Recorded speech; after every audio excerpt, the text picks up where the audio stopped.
Happy Tuesday, second graders. I hope you are doing well. There's some clear skies today, so hopefully you've had a chance to go outside and run around a little bit.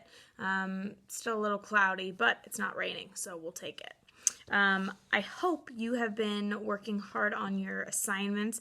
I love getting to go into iReady and see the students who are completing their assignments and who have been working so hard, and so great job on that. I hope you've also been enjoying those assignments. I think they're really engaging and interactive, and you get to do a lot of fun stuff with it. And so tomorrow and then on Wednesday, Thursday, and Friday, you'll be getting new lessons on a different topic. So this last week, you've been focusing on measurement, and then the rest of the week, you're going to be focusing on two-dimensional shapes. And then next week, we'll be focusing on three-dimensional shapes. So it'll shift a little bit. You'll notice there'll be a different topic tomorrow, but it's super fun stuff. You'll love it. And it's really hands-on, which is pretty fun. Also, today is Tuesday. Usually we have on Thursday, we have my office hours and my mini lessons. Since all of this week, you guys have been working on iReady and you've been getting lessons already. Using those iReady lessons, we won't be having our usual mini lessons on Thursday. Instead, we'll just have our usual Friday meeting, our class meeting together. So again, no mini lesson, no open office hours this Thursday, because from what I can see for the students who are doing their work, you guys are doing really, really well with these concepts. So way to go, keep it up. But again, we will be having our class circle, our class meeting on Friday. All right, so let's move on.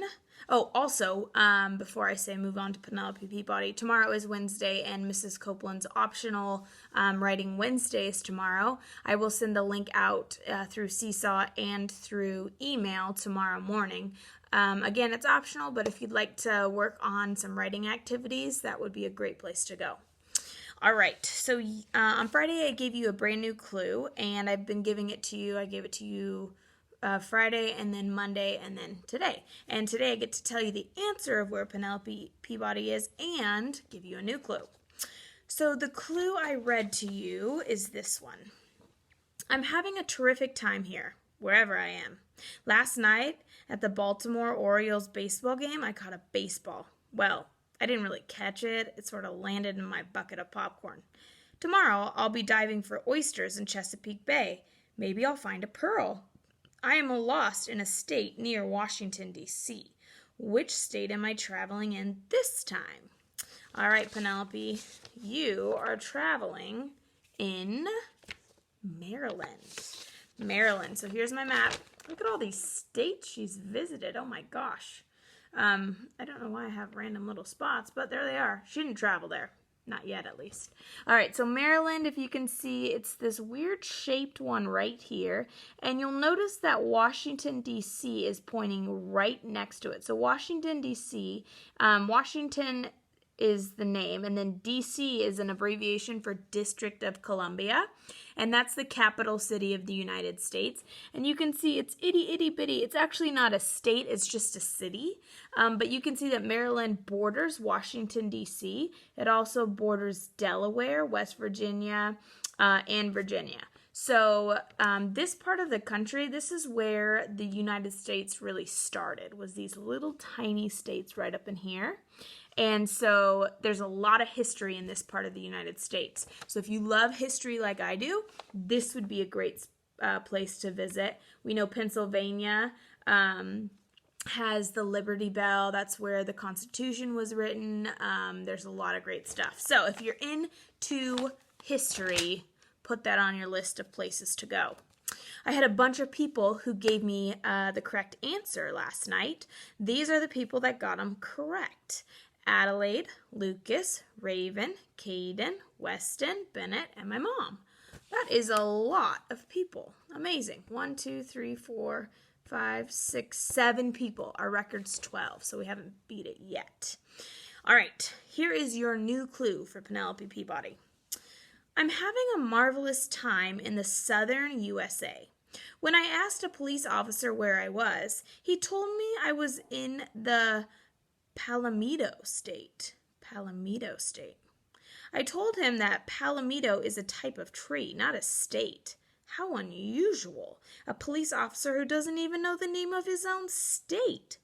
According to the street signs, I can travel to Columbia, Charleston, or Myrtle Beach in this state. I am lost. Which state am I in? I think that's how you pronounce it, is Palomito. I'll have to look that up.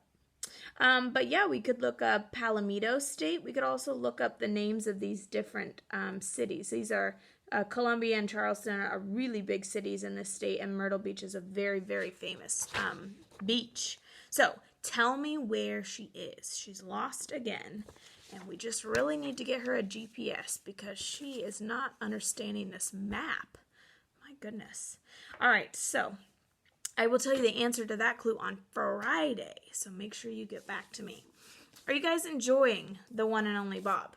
I'm liking it. I think it's pretty good. It's interesting. Sounds like he's gotten a little soft, though, compared to his days living on the streets.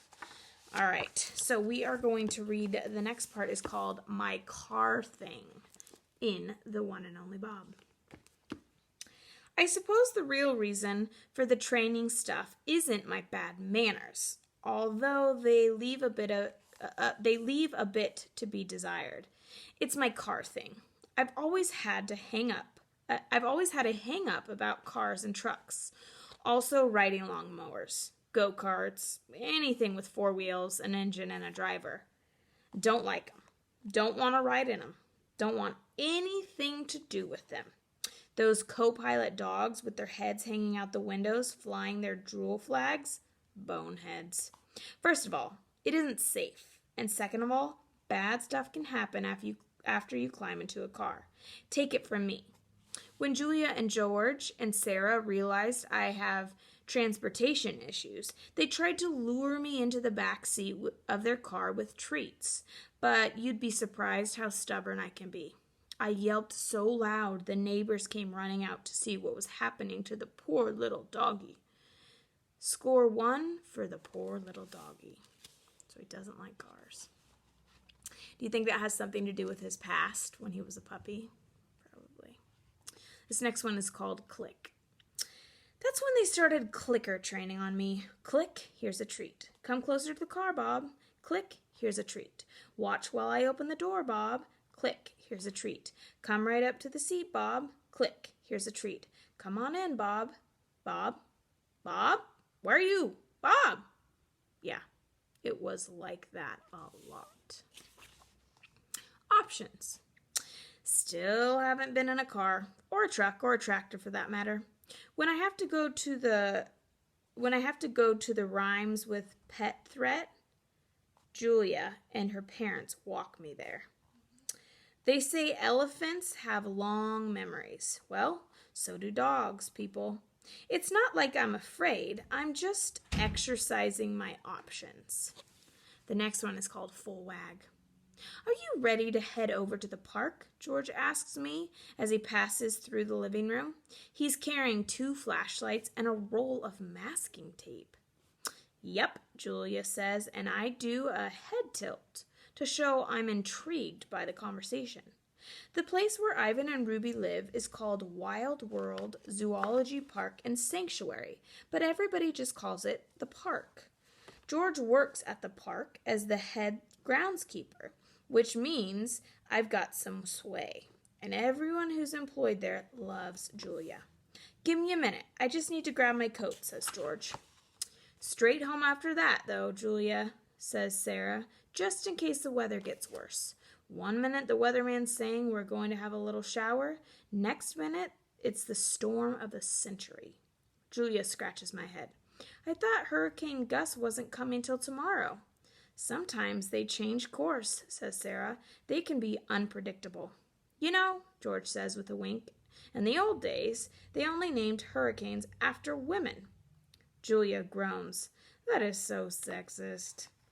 It's not just the wind that I'm worried about on this one, George says. It's the storm surge that could be a problem. Flooding.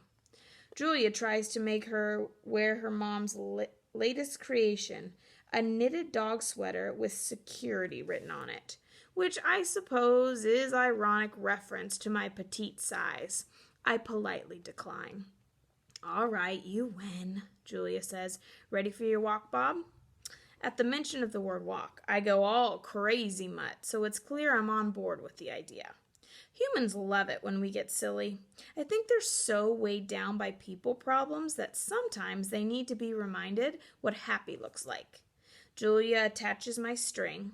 I try for a little tug of war, but she refuses to buy it. Let's go see Ivan and Ruby, she says.